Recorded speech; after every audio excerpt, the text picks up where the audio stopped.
I was really intrigued by a comment on our recent Morse video, and that was by Adam Floyd, and he suggested I should go and look for the cars from the 2003 Gaydon Motor Museum auction. Now, I had a little bit of a look, and there were 67 lots at that auction, and I thought it's going to take some kind of special idiot to go and look for that lot. And yes, here I am. I couldn't help myself, could I? I started digging, and before I knew it, I'd got enough together for the first 12 lots. Now, this is a bit different for us, so if you're really into this, please get liking and sharing, because you get it up to 10,000 views, I'll do the rest of the lots from the auction. And while you're at it, please go and give Adam Floyd's YouTube channel a quick like, and maybe even a subscribe. If you're into 1970s Inver cars, it'd be right up your street, and if it wasn't for him, I wouldn't be doing this video. Just to give some kind of background to this auction, it was carried out by Bonhams back in June 2003, and it was vehicles from the whole range of BMC brands, right from the early days through a load of cutaway display vehicles. There were things like last of the line vehicles and so on, and a few restoration projects chucked in as well. Now, the reasoning behind its disposal was the museum was getting overrun by vehicles, so they decided to sell off what they considered some of their less significant exhibits. There was quite an outcry at the time, because it was considered the sort of collection was getting broken up, and these cars could get lost to private buyers and never be seen again. So that's the background. Let's see what we can find out. So first up, lot 1, 1928 Austin 7 chassis. That sold for $2,185. They admitted the registration number had dropped off Swansea Computer, so that one I still can't find, so nothing on that one, I'm afraid. 1969 Midget Roadster, which had been sectioned, was lot 2. That sold for $5,520 back in 2003, and then sold again by Bonhams for $4,845 in March 22. So that one is well about. Apparently it was part of the Patrick collection. Now this 57 standard Pennant sold for $4,370 at the auction originally. I found it again for auction a few years later in 2007 over in Northern Ireland. Couldn't find a price, but back in 2021 it was for sale in Berkshire on the mainland for $6,950. Now this is quite an interesting car. It's a standard Metro with a 6R4 body kit, sold for $2,415. This was actually part of a TV show called The Winning Streak that was about rallying. I recognised it from the colour scheme, and doing a bit more digging on the Winning Streak fan site. This was one of 3. This was the mock-up they used just for TV shots. But in May 2015, they received an email from Norway that someone had acquired this car, and they were in the process of restoring it. So that one is still well alive and being loved by the look of it.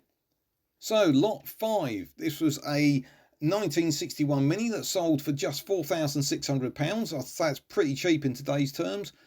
And this one, couldn't find much on it in the intervening period, but it is still showing as being taxed and had a logbook in 2018. So that one is alive and well.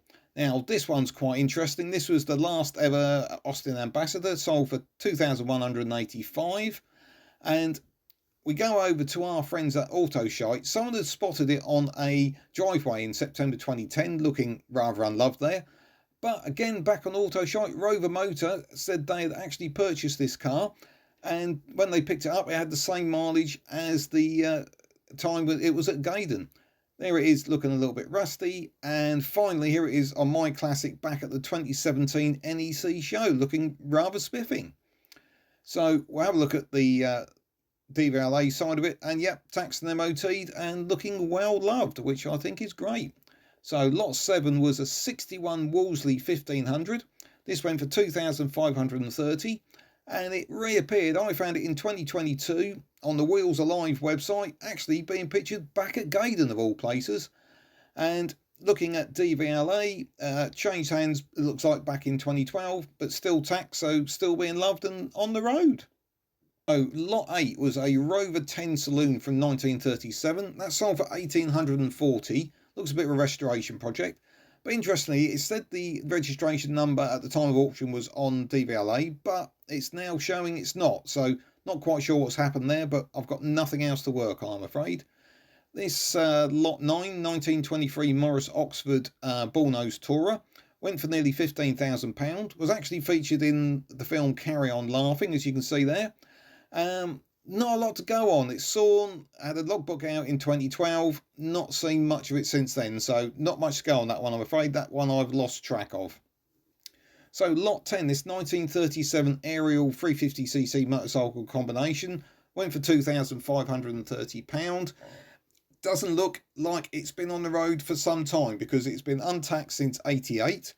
It had a logbook issued in 2006, so 3 years after the auction, so that one again I've lost track of. Sat in a shed sleeping, I would imagine. Lot 11, quite an interesting car. It was the last MGB GT V8 Coupe.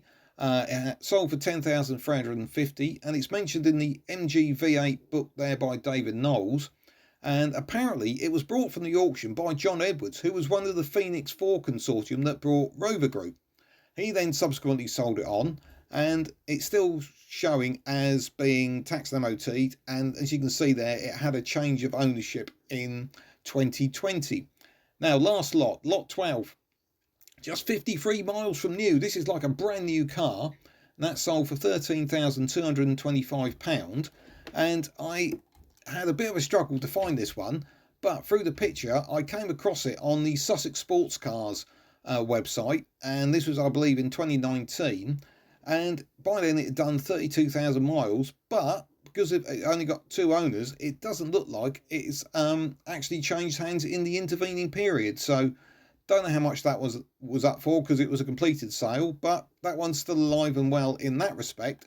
But unfortunately it's gone a bit quiet on the road side of it, because in December 2020 its MOT expired and it hasn't been on the road since, so that one's having a bit of a sleep. So hope you really enjoyed that, and if you have, please hit that like and subscribe button.